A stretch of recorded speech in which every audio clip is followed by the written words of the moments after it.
On the evening of June 3rd, 2004, a 23-year-old college junior named Jesse Valencia walked into a restaurant in Columbia, Missouri. His friends were already there. They were sitting at a table in the back of the restaurant, and as soon as they saw him, they waved him over. And so Jesse made his way over to sit with them. Jesse was a student at the University of Missouri, and he was majoring in journalism and pre-law. The spring semester had just ended a few weeks ago, and as much as Jesse had loved the semester and he really had enjoyed what he was studying, he was looking forward to some time off. He wanted to see his friends and go to some good parties. Jesse had always been a very outgoing person with a very active social life, but sometimes that characteristic sort of got him in trouble. In fact, just a couple of weeks ago, he had to go to court over a charge of obstructing a government operation, which he'd picked up 2 months earlier when he refused to leave a house party that the cops were breaking up.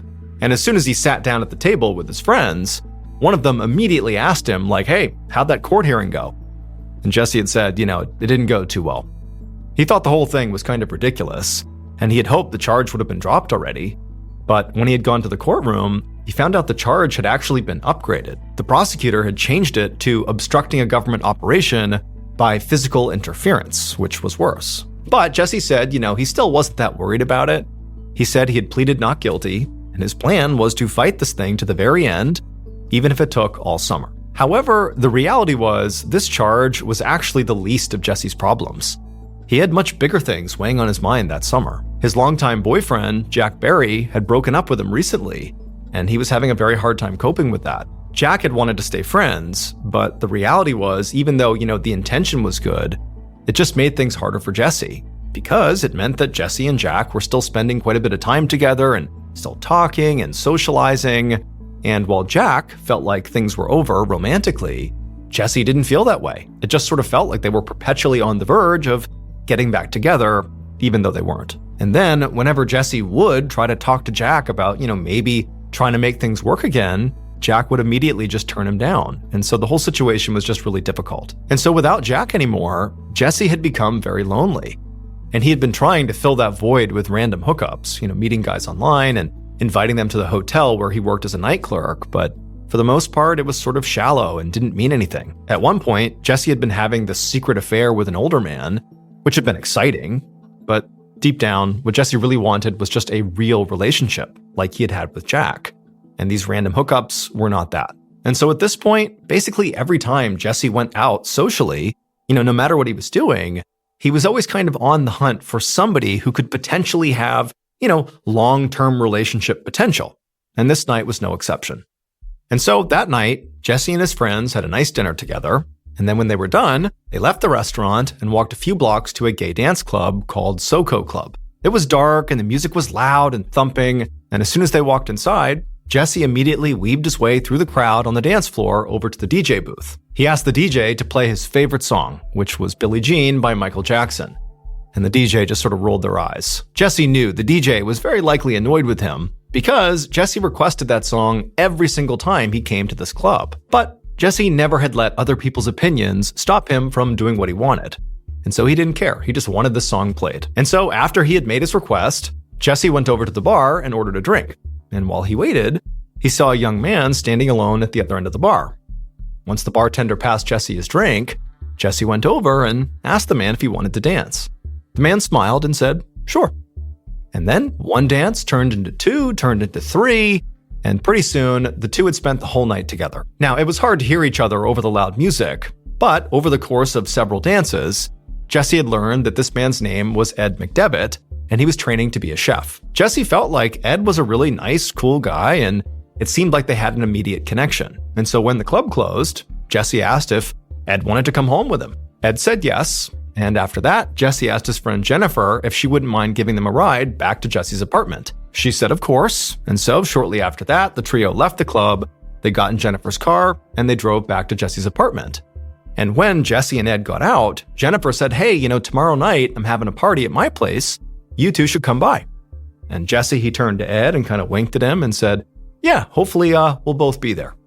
And then Jennifer drove off. After Jennifer had driven off, Jesse walked Ed down the stairs to his very run-down basement apartment. And as soon as they went inside, Ed saw this sea of all these history books stacked all over the living room. It would turn out Jesse was really into ancient Greek history. And so Ed began walking around, opening up all these old history books. And as Ed did, Jesse began regaling him with, tales of the Battle of Thermopylae, how the Spartans were outnumbered and how they prevailed, and talking about Zeus and the ancient Greek gods, and just kind of going off all the stuff that Jesse really enjoyed about, ancient Greek history. And Ed, as he listened to it, just said, I really don't know much about history, but it's really fascinating that you're so into it. And so from there, the rest of the night went great for the two of them. They would spend the night together. And then at 10 a.m. the next morning, as Ed was getting ready to leave, they made plans to meet up again at Jennifer's party that night. Before Ed left, he wrote his phone number down on a scrap piece of paper and gave it to Jesse. And Jesse took the paper and then walked Ed to the door and gave him a hug and a kiss before he left. And then once he was gone, Jesse just hoped that, maybe this wasn't just a meaningless hookup. Maybe this had the basis of a strong, long-term relationship, the one thing Ed really wanted. Around noon that day, Jesse was eating a quick lunch before heading out for work when he heard a knock on his door. He walked over and opened it up, and he saw his landlord standing in the hallway. And his landlord looked pretty mad. He told Jesse that, hey, it's the 4th of the month, and you still haven't paid rent. Jesse apologized profusely and just said, it totally slipped his mind, and he promised he would get it to the landlord that afternoon. But after the landlord accepted his answer and, Jesse shut the door, he couldn't help but have this sort of sinking feeling in the pit of his stomach, because the truth was, he didn't have the money. Jesse had grown up in a very poor family in a small town in Kentucky. He was actually the first person in his whole family to go to college, and he had paid his bills by working as a hotel clerk, the same job his mother had had back home. Now, Jesse loved his family, and he spoke to them basically every single day. He would call them all the time. But at the same time, he had always felt so trapped in his conservative, ultra-religious hometown. So he had left and tried to sort of reinvent himself as someone new, the kind of person who can do anything and go anywhere. And so even though he had done that, it would turn out that making real money was something that he just hadn't quite figured out yet. Before Jesse left for work that afternoon, he scrounged up all the cash he could find, but it still wasn't enough to make rent. He dropped the cash in the landlord's mailbox anyway, with a note promising he would get the rest of it together in a couple of weeks. Then he walked to his job at the campus inn and spent an uneventful evening behind the front desk, counting down the hours until the end of his shift. And as soon as the end of his shift came, when the clock struck 11 p.m., he bolted home and immediately changed clothes before heading out to Jennifer's party, where he was supposed to meet his new love interest, Ed McDevitt. However, when Jesse walked into that party, he didn't see Ed. He did a lap around the apartment, checking every room, but he wasn't there. And so Jesse just grabbed a beer out of the fridge and began chatting with Jennifer while he waited. But after a while, he checked his watch and realized that either Ed was running really late or he just was not coming. So, trying to tell himself that it was not quite time to be disappointed, maybe there was an explanation here, Jesse went outside and called the phone number that Ed had written down on that piece of paper that morning. Now, this phone number was for a landline phone. And so, Jesse, he punched it in and he listened and it rang for a few beats. And then somebody picked up, and it was a guy, but it was not Ed. It was somebody whose name was Mark Butler, and Jesse had never heard of this guy, and he asked, where's Ed? And Mark explained that he was Ed's roommate, and that actually Ed was asleep right now. He had to work in the morning, and so he had decided actually not to go to the party, to Jennifer's party. He just wanted to sleep. Now, as Mark was telling him this, Jesse was trying to make sense of okay, is Mark like Ed's boyfriend or something? Are they together, or are they just roommates? And also, Jesse couldn't help but feel like Mark clearly did not want to be talking to Jesse right now. It was pretty clear in his tone that he was trying to just get off the phone. But Jesse was not ready to just, mail it in here. He wanted to see Ed. And so he told Mark, well, hold on a minute. Can you please go wake him up? I need to talk to him. And at first, Mark was like, no, he's asleep. He has work in the morning. He does not want me waking him up. But Jesse was relentless and just begged Mark to please, just for a second, put him on the phone. And eventually, Mark relented. About a minute later, a very groggy-sounding Ed hopped on the phone, and as soon as Jesse heard his voice, he was so excited, and he basically pitched Ed hard on why he should not go to bed and come out to this party and that he really wanted to see him. And also, hey, bring your friend Mark too. That was fine.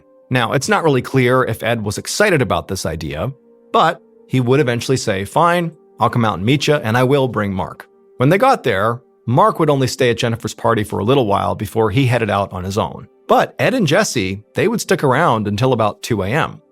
At that point, they would leave Jennifer's house and go to another party across the street. At around 3 a.m. though, Ed said he really did have to get going. It was so late, he had to get up in the morning, like he had to go. And so at this point, Jesse understood that this was reasonable. And so he walked him out to the sidewalk and then asked him if, hey, do you want to come over to my place? But Ed said, no, really, I have to get home. I have to go to bed. However, before Ed did finally leave, the two of them would make plans to see each other in just a couple of days. After Ed had taken off, Jesse wandered across the street to say goodbye to Jennifer. And then after that, he began making the walk to his own apartment. And as he was making this short walk to his own place, he began to think that he didn't want to go home alone. If Ed didn't want to come over, well, he was going to find somebody else who would. And so his first thought was to call his ex, Jack. And so Jesse called Jack a few times, and when Jack did not pick up, after all, it's 3 a.m, and they are no longer in a relationship, it's sort of reasonable that he wouldn't. But at that point, Jesse still wanted to see him, and so he walked a few blocks out of his way to make an actual stop at Jack's apartment. Jesse went right up to the door and banged on it, but nobody came to the door. Jack didn't answer. At this point, Jesse began to wonder if, maybe Jack's out with somebody else right now, and he suddenly felt so jealous.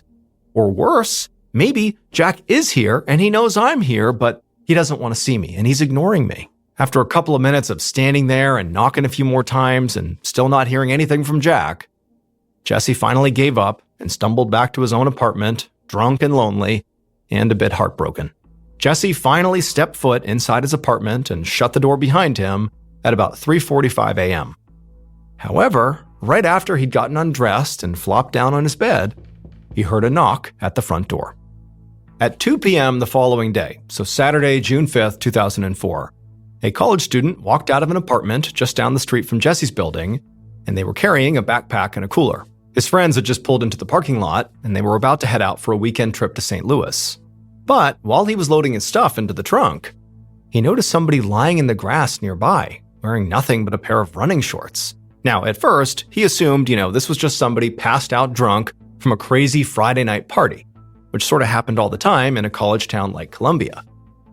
But when he took a few steps closer to be sure this person was okay, he saw flies buzzing around their body.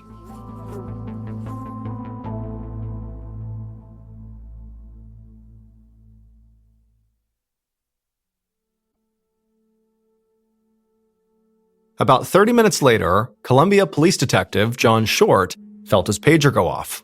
He unclipped it from his belt loop, and he saw there was a message from his boss's phone number that just read 911. Detective Short called his boss right away, and he was given the address for a crime scene just off the University of Missouri campus. Short drove there, parked his car on the curb, and then walked over to the yellow tape that was keeping crowds of worried neighbors away from this crime scene. Another detective, Tim Geiger, waved to Short and led him over to the patch of grass where the victim was lying. It was a young man sprawled out on his back, and he was wearing a pair of light blue running shorts with no shoes, no socks, and no shirt. And across his throat was this very deep gash. The medical examiner was already there, and she was crouched down next to the body, and she told Detective Short that a few things were already standing out to her. She pointed to the bruises that were all over the victim's face, their arms, and their torso. But when she lifted the victim's hands, there were no defensive wounds on them. She told Short that that was pretty unusual for a knife attack, where the victims usually got their hands up, trying to defend themselves, and as a result, they got their hands cut up. She also pointed out that the blood had run down both sides of the victim's neck and pooled under his body. But there was no blood at all on the front of his body, which meant he was probably lying down right there in the grass when his throat actually got cut. Finally, the medical examiner pulled back the victim's eyelids and showed Short the hemorrhaging in his eyes, which they both knew was typically a sign of strangulation. And so putting it all together, Short theorized that, the victim's killer had likely choked him out and then laid him on the grass and then slit his throat while he was laying there unconscious, unable to defend himself. The detective looked down at his victim's bare feet and noticed they were covered in dirt, like he had been running at some point outside.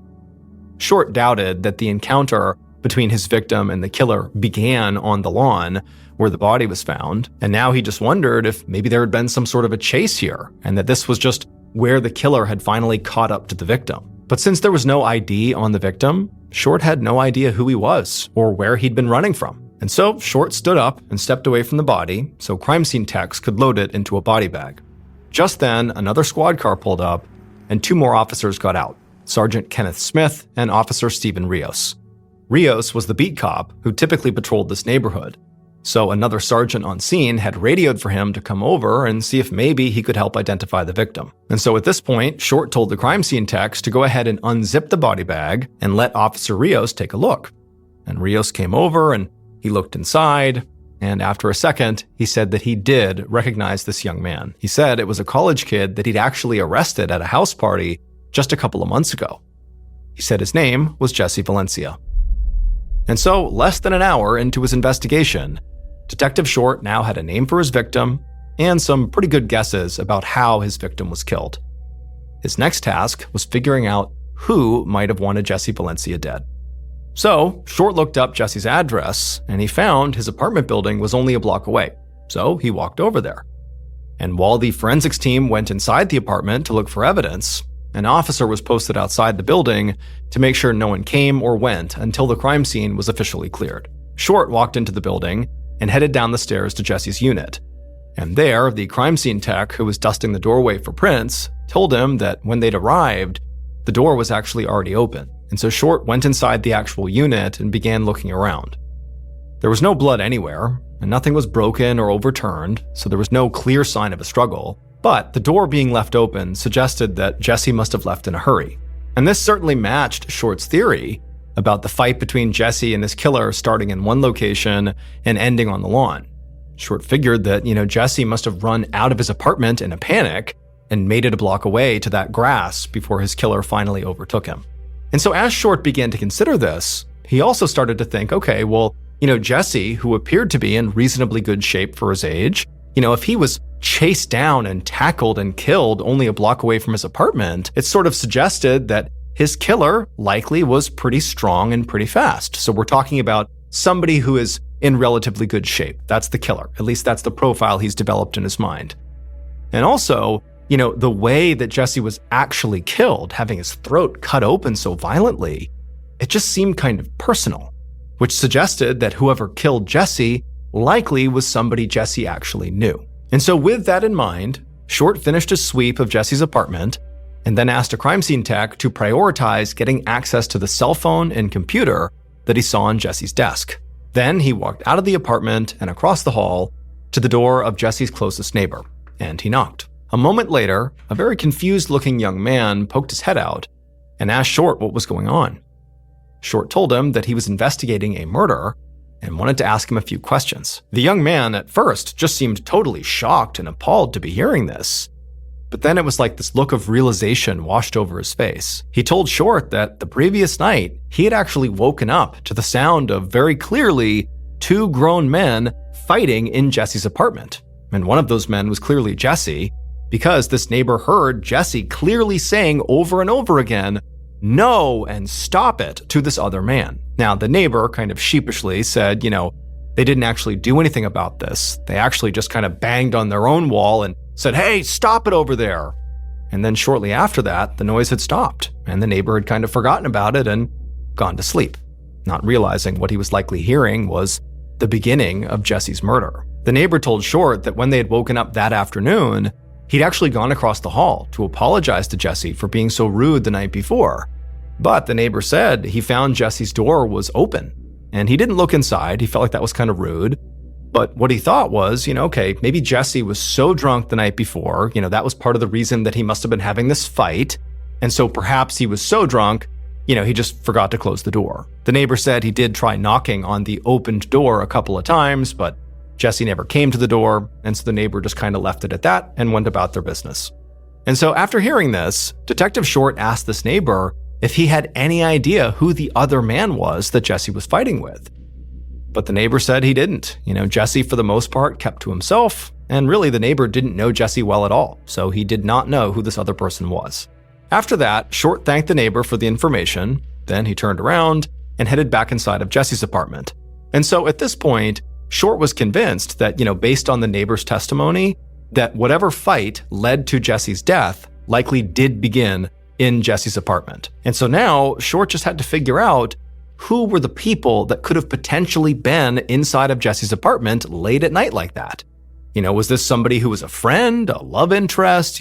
Was Jesse trying to kick them out and it spurned a fight? He didn't know, but who were the people in Jesse's life that could have been there late at night? That's what he had to figure out. And luckily, at that very moment, one of the crime scene techs had Jesse's cell phone and he was holding it in the air like he had found something. Now, they wouldn't be able to do a full phone dump until they got it back to the station, and they hadn't even touched the laptop yet.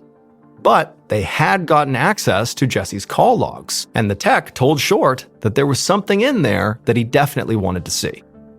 Because the last time Jesse used his cell phone, according to this log, it was to call somebody named Jack Berry 7 times between 3 and 3:18 that morning.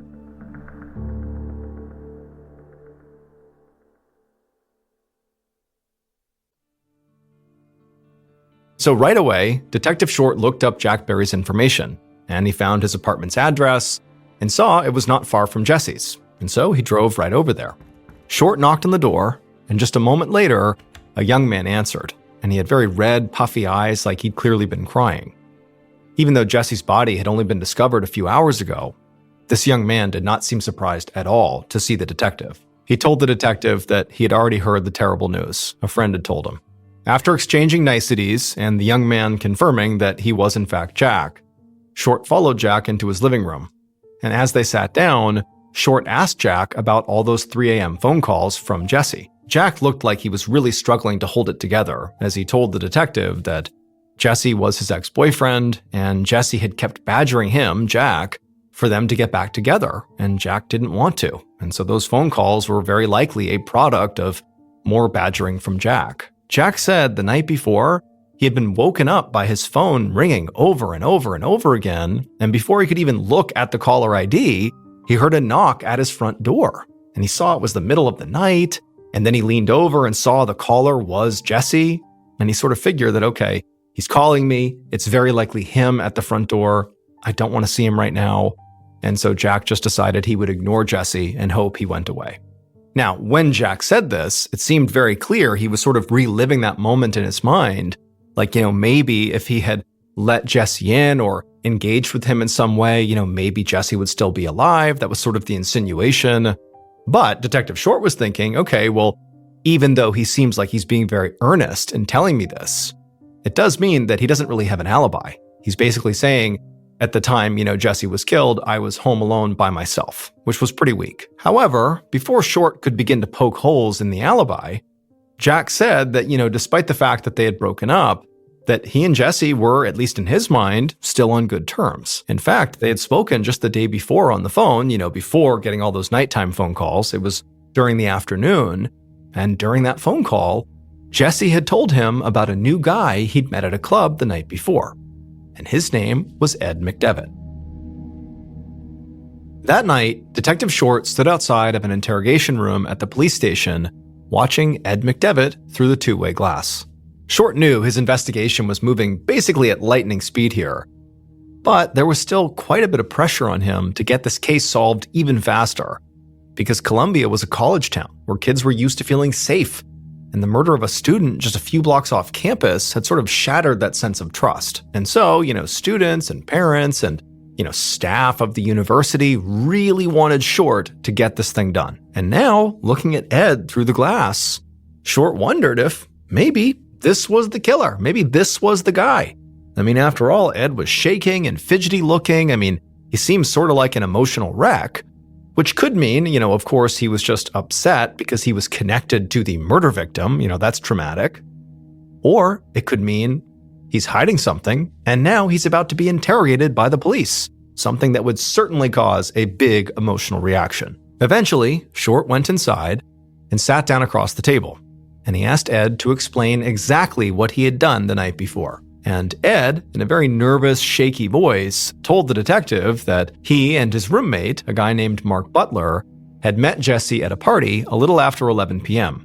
He said he ultimately went back home again around 3 a.m., leaving Jesse on the sidewalk, still very alive and well. Ed said his roommate Mark had actually seen him return to his apartment at 3 a.m., And Ed said when he went inside, he went straight to bed, and then he had gotten up early for work. Ed said he was at work when he got the call from police, telling him that Jesse had been found dead. Detective Short listened to Ed's story and asked a few follow-up questions, and then also took a DNA sample from Ed. And then after that, he told Ed that he was also going to get a warrant to search Ed's home. Ed was already such a wreck that, when Short told him about this, search of his home, Ed didn't even really react. However, when Short left the interview room, despite feeling pretty confident that Ed could absolutely be a suspect, he also went and, followed procedure and looked up Ed's roommate, Mark Butler. And he discovered in the police department system that there was Mark Butler, and sure enough, he had a criminal record. So, overnight, while a forensics team was searching Ed and Mark's home, Short actually brought Mark down to the station for an interview. But in reality, Short wasn't expecting Mark to become this primary suspect here. He just wanted to be thorough and rule out anybody who'd seen Jesse that night, and obviously Mark was one of those people. But almost immediately in their interview, Mark started saying some very odd things. He told Short right out the gate that he did not like Jesse, and actually he said point blank that he didn't really care that Jesse was dead. But he also clarified to Detective Short that, he was just Ed's roommate. He was not seeing him romantically, so this had nothing to do with jealousy. He just did not like Jesse. Mark confirmed that he did see Ed when he returned from the party around 3 a.m., just like Ed had said, but Mark had actually not stuck around. He said that after Ed had come back to the apartment, Mark had left to go on a date of his own, and he actually didn't know what time he got back. And so as he was saying this, Short realized that meant Mark was out and about, sort of unaccounted for, at the same time that Jesse was killed. And so obviously, something seemed off about Mark. And so Short took a DNA sample and added Mark to the suspect list. The next morning, Sunday, June 6th, after catching a few hours of sleep, Detective Short gathered his team for a meeting. The mood was tense. Everybody was exhausted and very much on edge from spending nearly 24 hours straight working on this case. But when they went around the room and talked about the flood of leads they'd all followed up on yesterday, it didn't actually seem like they had much to show for it. There were now several suspects in play, but none of them seemed to have a good reason to want to kill Jesse Valencia. Jesse apparently had been hounding his ex-boyfriend Jack about trying to get back together, which Jack did not want, and the multiple late-night phone calls and the knocking on the door unannounced, it just seemed like harassment. So it was possible that maybe Jack had gone over to confront Jesse and things got out of hand. But Jack had told Detective Short that he and Jesse had remained friends after the breakup. And some of the other detectives said that Jesse's friends had said the same thing. The two had remained friends. So it seemed pretty unlikely that things between them would have escalated so much that, somebody got killed. Then there was Ed McDevitt, Jesse's new lover, who had seemed pretty nervous during his interrogation. One of the detectives told Short that while searching Ed's house, they'd found a bag full of chef's knives, and some of them were large and sharp enough that they could easily have been the murder weapon. But Ed worked in a restaurant and was training to be a chef, so owning kitchen knives was hardly a smoking gun. And then as for Ed's roommate, Mark Butler, he did have a criminal past and openly said he did not like Jesse and didn't care that he died. But they'd only met one time, and very likely they would never have seen each other again. So it seemed very unlikely that he would go through the trouble of following Jesse home and killing him. Like, to what end? And so Detective Short was getting really frustrated. He just couldn't make sense of any of these suspects. It was like something was missing here. And so he turned to two of his detectives, Jeff Westbrook and Barbara Cook, and told them to go to some local bars that Jesse frequented and just sort of ask around about Jesse, in case there were other leads that they had not uncovered yet. However, right after Detective Short walked out of that meeting that morning, another detective ran up to him and pulled him into a quiet corner and told him a tip had just come in, and it was so sensitive that they were going to have to keep it under wraps even amongst the investigators. The detective told Short that a friend of Jesse's who lived in St. Louis had called the tip in through Crime Stoppers. He said that he and Jesse chatted online all the time, and that Jesse at one point had told him about a secret affair he was having with an older man. And this older man was actually an officer in the Columbia Police Department.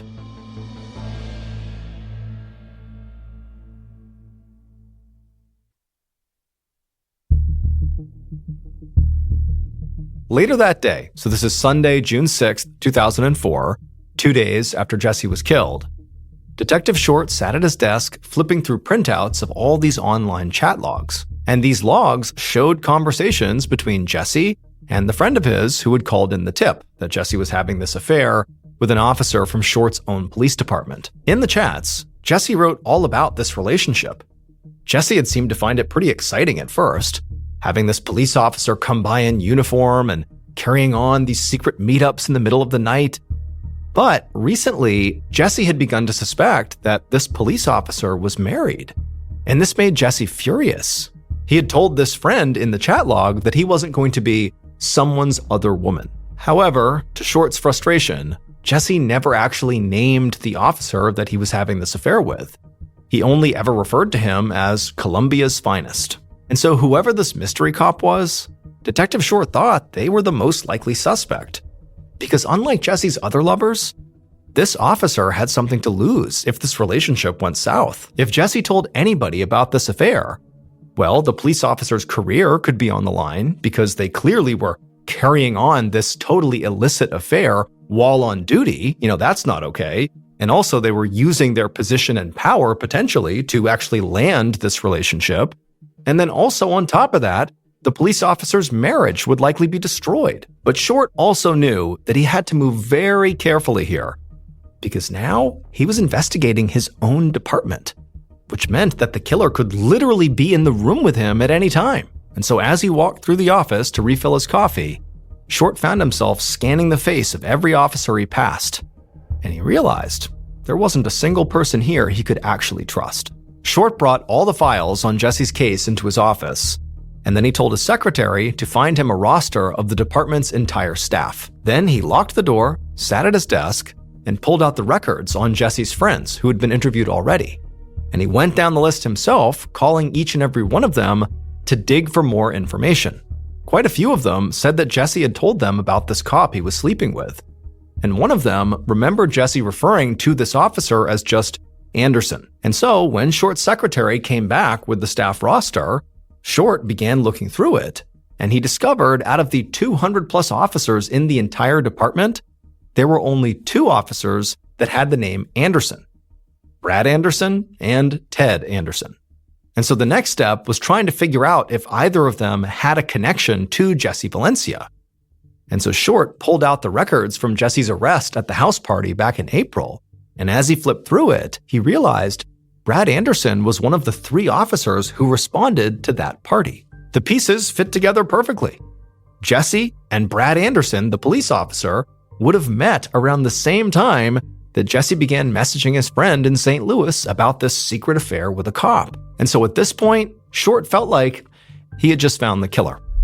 So he grabbed a manila folder off his desk, stepped out of his office, locking the door behind him. Then he did a lap around the whole station, and eventually he spotted Brad Anderson in the locker room, chatting with a few other officers as he put on his uniform. Now, Short wanted to be very careful here, because if Brad Anderson was the killer, he certainly didn't want him to realize he was under suspicion right now. So Short waited in the hallway until Brad walked out of the locker room, and then as casually as possible, Short caught up with him and pulled him aside.